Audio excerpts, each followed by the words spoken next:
Hi everyone, this is Mrs. Sherrell from the Parachute Branch Library, and I get to tell you about one of my favorite early literacy practices, talk. We all know that in order to communicate with one another, we have to be able to talk. But have you thought about this in connection to learning how to read? Well, language or verbal communication is one of the first steps to learning how to read. Just for a quick review, what is early literacy? Remember, early literacy is what children know about reading and writing before they actually read and write. This is important because children introduced to reading early on tend to read earlier and excel in school compared to children who are not exposed to language and books at a young age. Developing early literacy skills makes it easier for children to learn to read. Children who enter school with these skills have an advantage that carries with them throughout their school years. The 6 early literacy skills are 1. Print awareness. This is noticing print everywhere, knowing how a book works, and understanding that print has meaning and is useful. 2. Print motivation. This is taking an interest in and enjoying books. 3. Letter knowledge. This is the ability to recognize and name letters and produce the sounds they make. 4. Vocabulary. This is knowing the names of things and understanding the meaning of words. 5. Phonological awareness. This is being able to hear and play with smaller sounds in words and to hear and use rhyme. And 6. Narrative skills. The ability to understand and tell stories and describe events. I know, that sounds like a lot, but it's not as complicated as it sounds. Here are 5 simple practices you can do to support your child's early literacy skill. Read, write, talk, sing, and play. These things that you can do together. Again, today we're going to talk about talk. Language is the first step to learning how to read. Talking with children is key to developing their oral language. The emphasis being on with. We'll come back to this. Adults can be most effective when talking with children when they incorporate gestures, talk a lot, and use a wide variety of words. Parents who use a lot of gestures in communicating with their children will see the baby's language increase at a more rapid rate than those that don't. When parents translate their child's gestures into words, those words become part of the children's spoken vocabulary in a short amount of time. A study done by Hart and Risley made a connection between the number of words that a child hears and the development of his or her vocabulary. They found that children from more talkative families have a higher vocabulary regardless of the topic. Business talk. This can be talking about what needs to be done. No extra language used. An example could be wash your hands. Don't touch that. Put your shoes on. Play talk, which is also referred to as extra talk, is like chit-chat, commentary, expressions of affection, wordplay, open-ended questions, and storytelling. This extra talk was found to give children an advantage because these conversations usually held a much richer vocabulary. There is also more back and forth, more interesting and unusual words, and more encouragement for exploring ideas and words when the talk isn't all business. As mentioned in the first slide, talking with a child is important. However, this can be difficult to do in the craziness of our lives. If you have found it difficult to simply talk or engage with the young children in your life, try simply adding a sentence or two of enriching or positive things to the business talk you're already doing. Here's an example.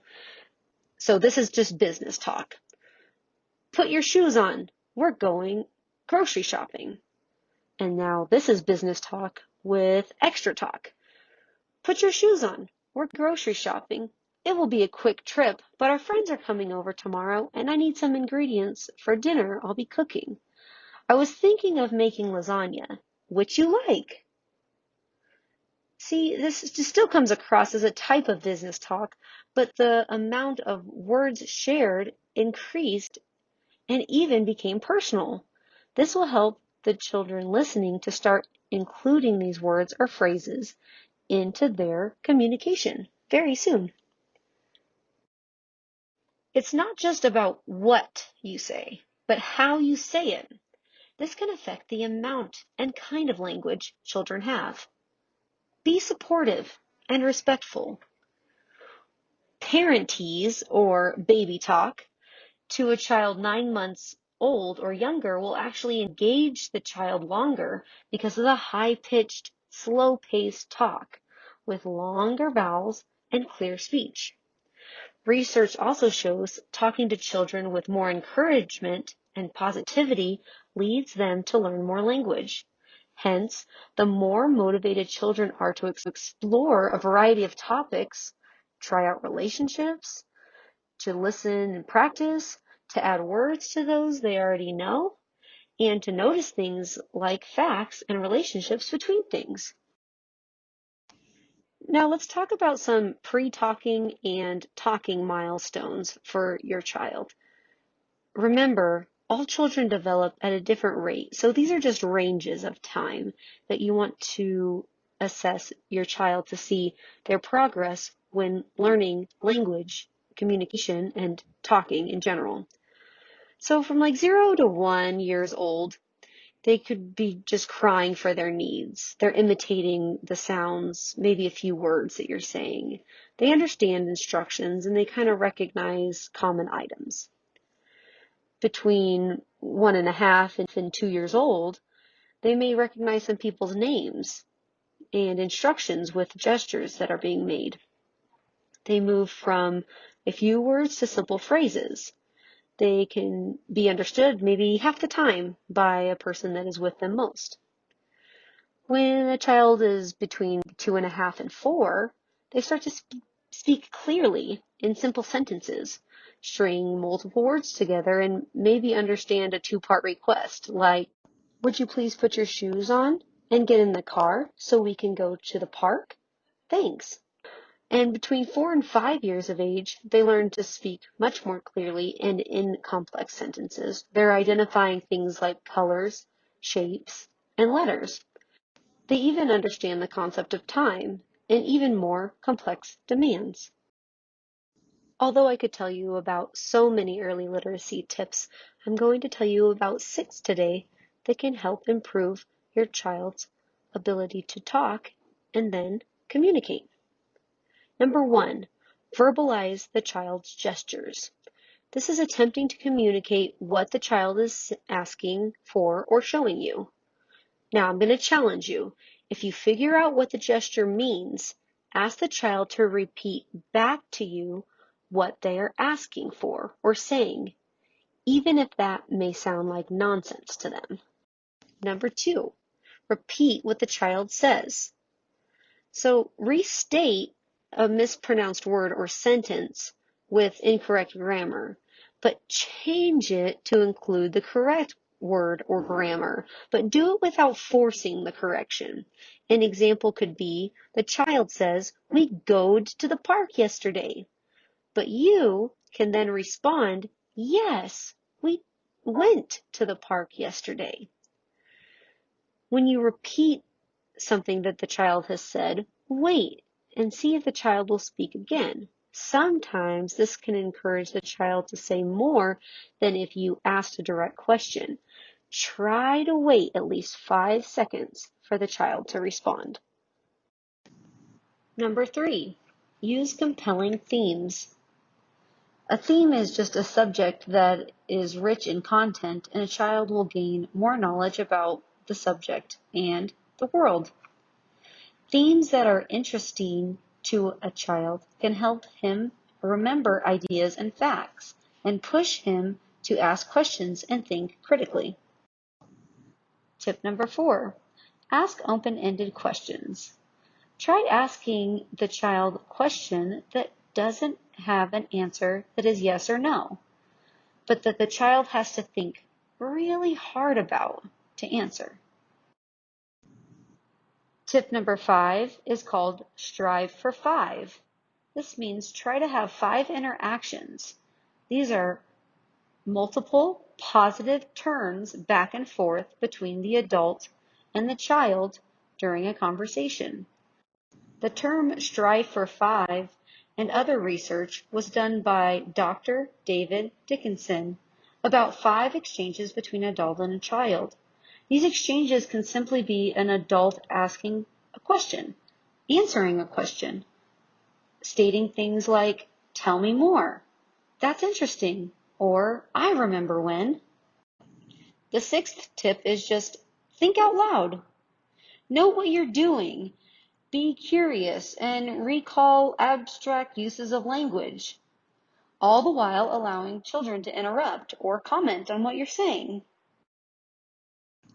There are a few books here at the library that inspire conversation. One is called Same, but Different.